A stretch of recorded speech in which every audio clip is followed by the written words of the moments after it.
It's another pole position for Robert Noecker.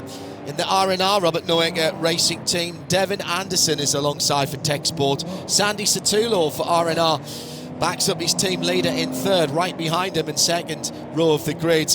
Then Sam Paley on the outside in the number 26. On row 3, Marcus Vento for McCumbee McAleer Racing. Alex Buescher, first of the Dark Horse Legends, in a very creditable 6th position for Spark Performance. The cars are identical. The two classes are split by the age and experience of the drivers. One thing I will tell you, at a little after 8 o'clock in the morning Central Time, this is a fantastic alarm call for all of you here camping at America's National Park of Speed. Race 1 of 2 of the Mustang Challenge here at the Motul Sports Car Grand Prix, one of IMSA's blue riband events.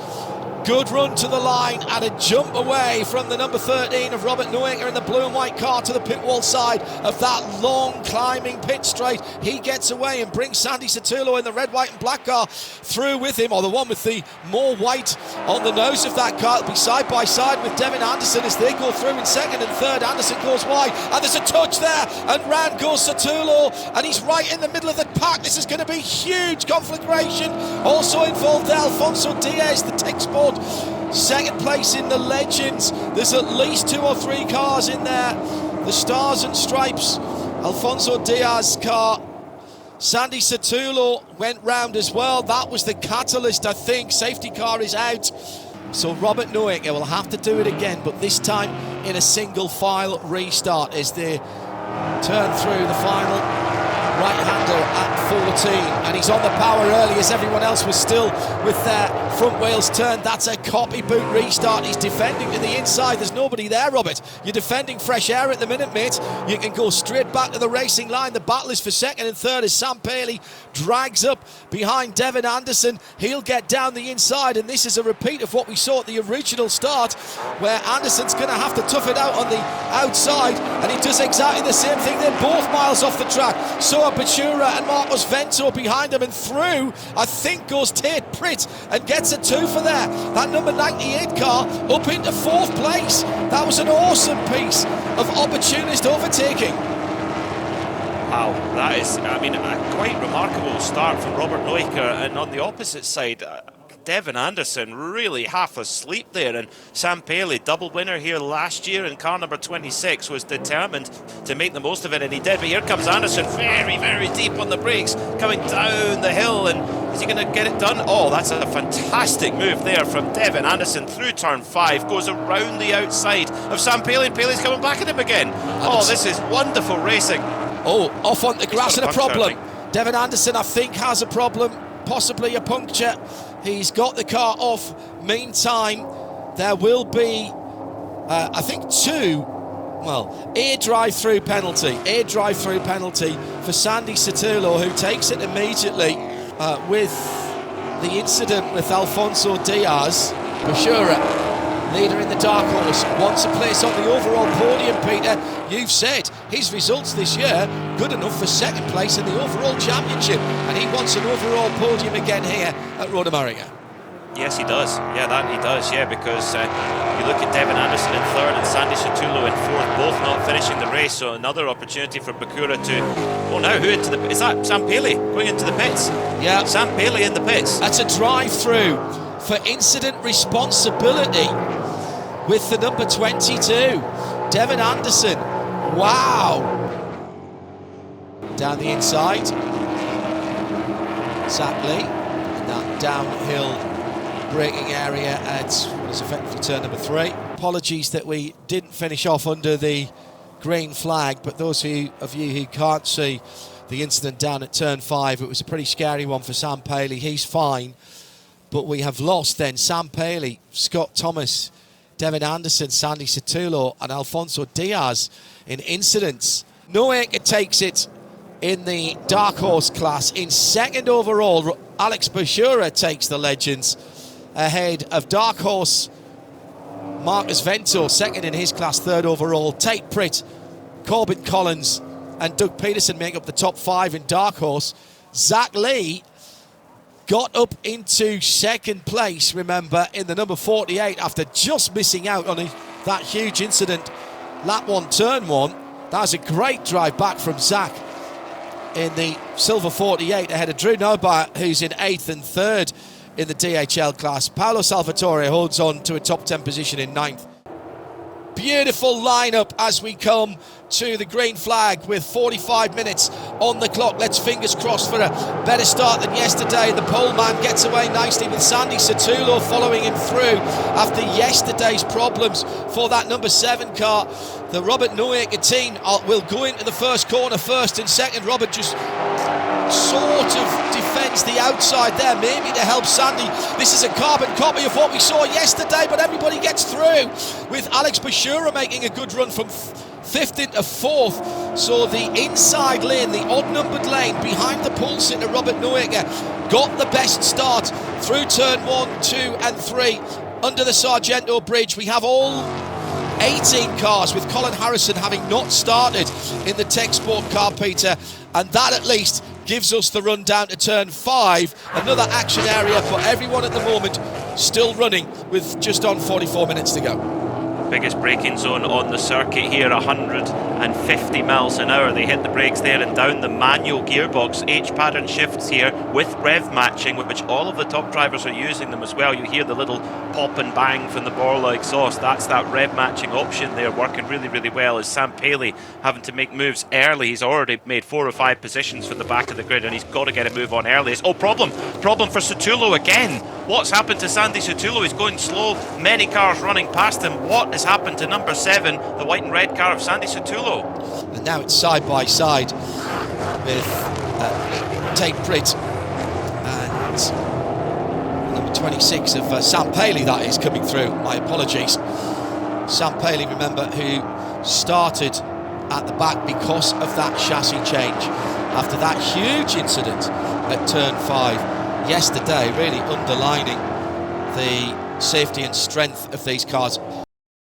Air Paley coming through the field, already up to 11th and coming through the field and make that 8th position now in that red, white and blue. Number 26. Well, we said it was bad news for him, Peter. Good news for us. This is the entertainment we were hoping for as we go back to green with just on 26 minutes still remaining. And Robert Neuecker looks like he's been shot out of a steam catapult from the deck of an aircraft carrier. He absolutely nailed the restart and takes a half-second lead, which is big, into turn 1. Down the inside, Devin Anderson and Alex Buescher scrabbling it out with the lighter coloured car of Devin just holding sway there over the green number 33, who is the Dark Horse Legends leader.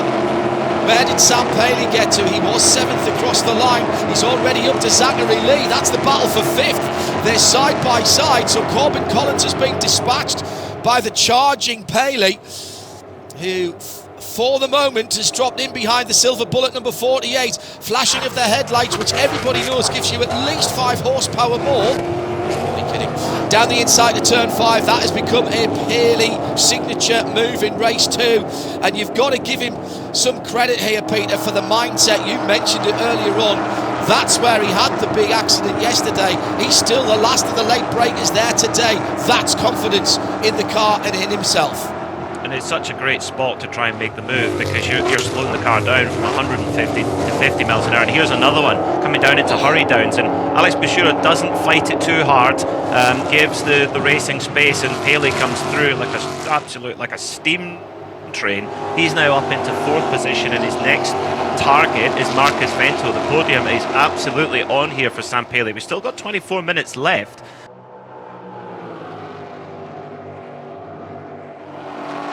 Buescher's got the move done. He's got a great run out the final corner and back up into 4th position over Marcus Vento. Amazing stuff from Alex Buescher. There he goes, round the outside, Sam Paley into turn 1 and dispatches Devin Anderson, and again it's a super clean move. He was behind him for a little over a lap, and now, write this down somewhere, 3.5 seconds the gap between Sam Paley and Robert Neuecker. 18.5 minutes to go. We are getting a green, white checker finish to race 2 here at America's National Park of Speed, and again Noeka gets on the accelerator nice and early, but Sam Paley was wise to it. Noeka weaving right and left, trying to break the toe, but Paley's there. Devin Anderson not that far back either. Green flag, it's a 2-lap dash for the points, and the honour round the outside from Paley. He's not really going to get there, but he'll do the cut back down the inside. We've seen him overtaking into turn 3 at the bottom of the hill. That's what he's trying to do again. He's on the quarter panel of the leader, Noeka. Here he comes, but no, drops back in. He takes the better line. Now, turn 5. He's got this lap and one more. Looks like Alex Buescher. No, it wasn't Alex Buescher. It was Sandy Satullo, I think, who's back up into the top 6. He went a little bit wide there and onto the grass in the number 7 car. Recovers. Noeka is wise to Paley, goes down the left-hand side of the track. That'll allow the cut back here. And there's a little nudge on Paley from Devin Anderson as he missed his braking point by a foot or so. Might have cost Sam Paley an opportunity into turn number 6. Flat out through 7. Next overtaking point down the Hurry Downs, into turn number 8. But I don't think, Peter, that Paley's quite there yet. No, he's putting himself in the right position. He's just Noeka's just too good on the brakes. Just went wide there for Paley. That's going to cost some time, surely, coming out of turn 8 and into 9. Just dipped a couple of wheels on the grass. That cost a bit of momentum as they come round the carousel, and that's given Noeka a very, very valuable car length or so. Just the tiniest of errors can make such a difference, but still a lap and a half to go. Robert Noeka, cool, calm, and collecting another win here, unless he makes a mistake in the next 4 corners. You just can't see it though, even with the vagaries, even with the oddities, the drama that IMSA Racing and the Ford Performance Mustang Challenge has brought down this second season of racing. Only its second season, remember, only its second season, and multiple track limits for the Dark Horse Challenge leader, the Dark Horse Legends leader. Buescher is going to get 10 seconds, and that's going to cost him the win here, because Alfonso Diaz in second. What a recovery drive and redemption drive that is. He's only 4 seconds behind, I reckon, possibly 5. We'll work that out at the line because the Alcamel system will do that for us. So drama right at the end for the 4th place car leading Dark Horse Legends, leading the race, and it's another clean sweep. Pole, fastest lap, win for Robert Noeka. I might as well record that and put it on a loop for the end of these races. Robert Noeka extends his championship lead again. Drive of the day, Sam Paley in second place, got to be a contender. From the back of the grid in a borrowed Robert Noeka racing car is through to second, with Devin Anderson holding on to the 3rd spot in the Dark Horse. Across the line in 4th was Alex Buescher, but that penalty will take him all the way down to 12th position and 5th in Dark Horse Legends. That's when a late race caution doesn't help you, Peter, if you've got a penalty. And so Alfonso Diaz will win Legends after a horrible day for him yesterday. Drama and excitement all the way to the end, and the green-white checker finish. Still, Robert Noeka is unbeaten this season.